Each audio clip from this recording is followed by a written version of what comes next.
பர்சன்டேஜ்ல இந்த question ப்ரீவியஸா TNPSC exam கேட்டிருக்காங்க. அதாவது ஒரு நகரத்தின் மக்கள் தொகை 2 ஆண்டுகளுக்கு முன்பு 62,500 ஆண்டுதோறும் மக்கள் தொகை 4% குறைகிறதெனில் அதன் மக்கள் தொகை தற்போதைய மக்கள் தொகை என்ன கேட்கிறாங்க. ஸோ மக்கள் தொகையில இந்த மாடல் சம் கேட்டாங்களா எப்படி குயிக்கா சால்வ் பண்ணுறது போகலாம்.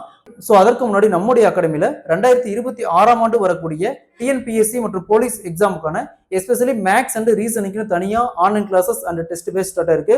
ஸோ இது முழுவதும் பார்த்தோம்னா நம்முடைய செல்லும் அகாடமி ஆப்ல நடக்கும். ஸோ கிளாஸஸ் பத்தி வேற ஏதாவது டீட்டெயில் வேணும்னா மேலே இருக்கிற நம்பருக்கு கான்டாக்ட் பண்ணுங்க.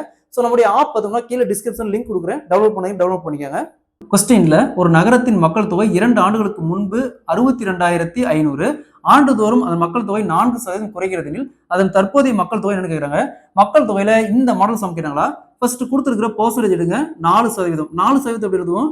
4 வகுத்தல் சதவீதத்துக்கு 100 எழுதுவோம். அப்படி 4 கன்சிடர் பண்ணா 1 வகுத்தல் 25. ஸோ ஆக்சுவலா பார்த்தோம்னா அந்த மக்கள் தொகை பேஸ் வேல்யூ இந்த 25 அப்படிங்கிறது ஆரம்பத்தில் இருக்கிற வேல்யூ, அதுல இருந்து குறையுது. சரிங்களா, 4% குறையுது. குறையுதுன்னா மைனஸ் பண்ணிக்கணும். இப்போ 25ல 1 போச்சுன்னா 24. நெக்ஸ்ட் பாருங்க 2 ஆண்டு சொல்றாங்க. 2 ஆண்டு சொன்னா இந்த வேல்யூ அப்படியே ஸ்கொயர் பண்ணிக்கோங்க.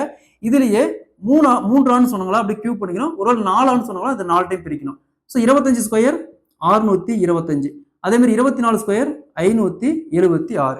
நெக்ஸ்ட் ஸோ பாருங்க, அதாவது பேஸ் வேல்யூ இந்த 25 இருக்குது, இதுதான் ஆரம்பத்தில் இருக்கிற வேல்யூ. பாருங்க இதுதான் ஆரம்பத்தில் இருக்கிற வேல்யூ. ஸோ அந்த வேல்யூ எடுத்து இங்க நேரம் இதுக்கு கீழே எழுதிக்காங்க.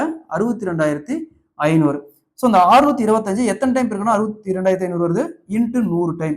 ஸோ அப்படியே இங்க என்ன பெருக்கிறோமோ அதை அப்படியே டைரக்டா இங்க பெருக்குங்க.